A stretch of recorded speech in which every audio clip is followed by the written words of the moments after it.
How to hook up a TV antenna. Want to ditch your cable, but still like to watch the local stations?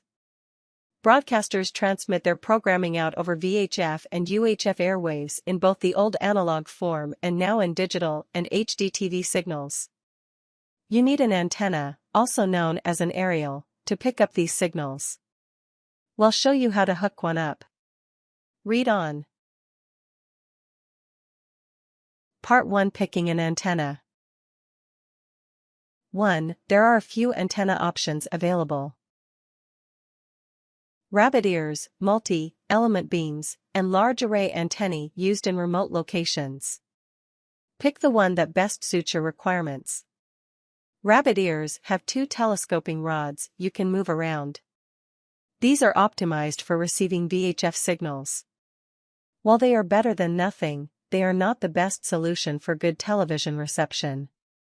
Multi-element beam antenna are the most common antenna, and will serve you well. Those are the ones you commonly see on rooftops or masts. They have several elements, each one longer than the other. This design eliminates multi-pathing and focuses the signal, acting sort of like an electronic version of a magnifying glass. They come in a variety of sizes. Larger antennae are great if you live in a remote area, in a valley, behind a hill, or other significant obstruction where you may need a larger antenna to get the maximum amount of signal, but don't buy anything bigger than you need to do the job. Really big TV antennas are meant for remote areas. If you are closer in, you may pick up too much signal, which will lead to distortion, or get channel interference and crosstalk from catching weak overlapping signals from further away. 2. Use a rotor.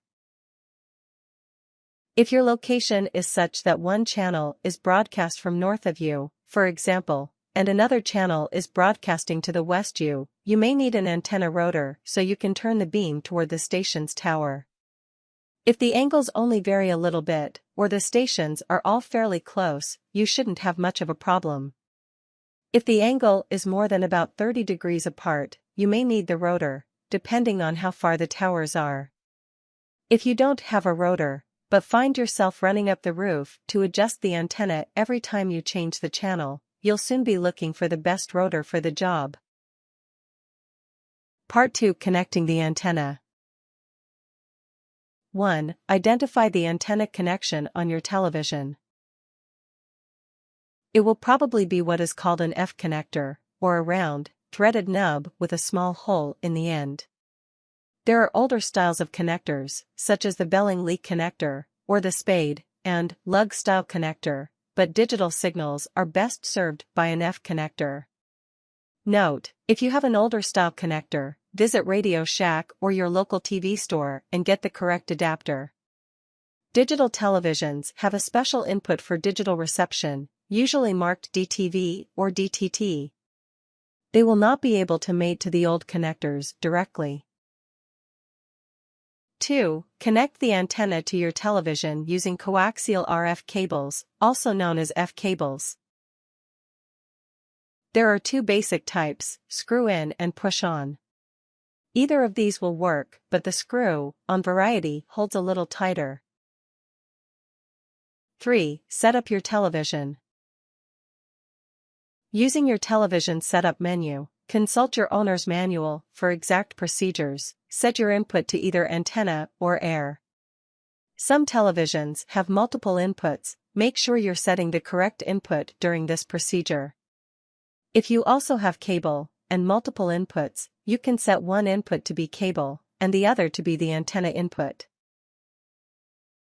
4. Adjust your antenna.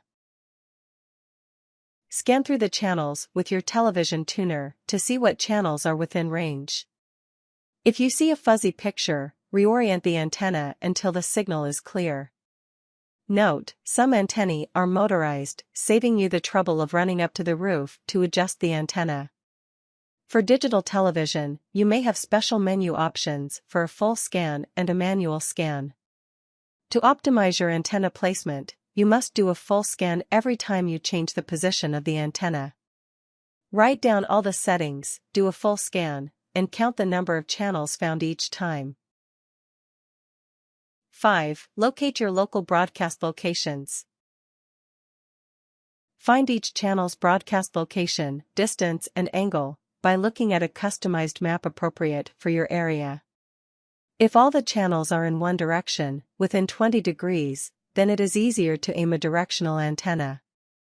In the case that you need different settings to get different channels, then write down not only how many channels are picked up by the scan, but which ones.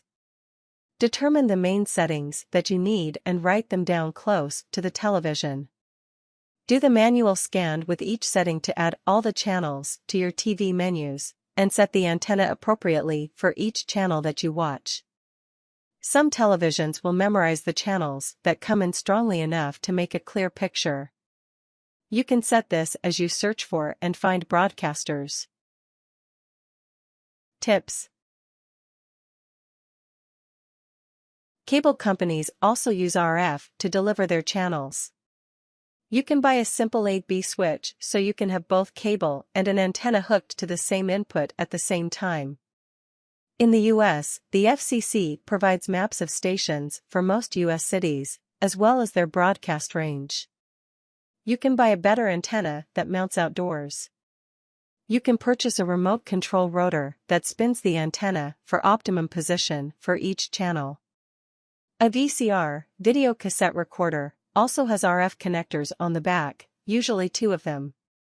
If you would like a VCR in the system, hook up the antenna first to the input RF connector on the VCR to bring broadcast programming directly into your VCR. A VCR also has a tuner built in to select channels, plus a mini transmitter inside called a modulator. It transmits the output of the VCR on to a very low power radio wave. You can set this modulator to transmit on various channels. The signal will then travel through the RF cable attached to the output RF connector and into your TV tuner. Tune in whatever channel you set the modulator to transmit. You can then leave your TV on that channel and use the remote control for your VCR to change channels. The best place to buy an antenna is from an electrical wholesalers. There you can buy the same antennae that the installers use. Also, you may pick up some expert knowledge about aiming. If you have to run cable, make sure that you use a quad, shield cable, 2 layers of foil, and 2 layers of braid around the foam dielectric, just the foam part of the cable. This will give you a much better quality of signal with less interference, which means better pictures.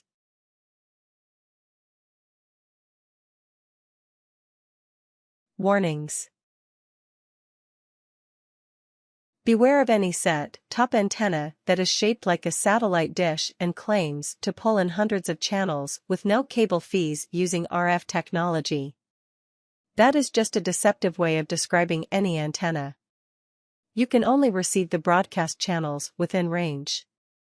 Be aware that in most countries, analog transmitters are being switched off in favor of digital signals, so you will need a digital tuner to receive broadcasts through your antenna.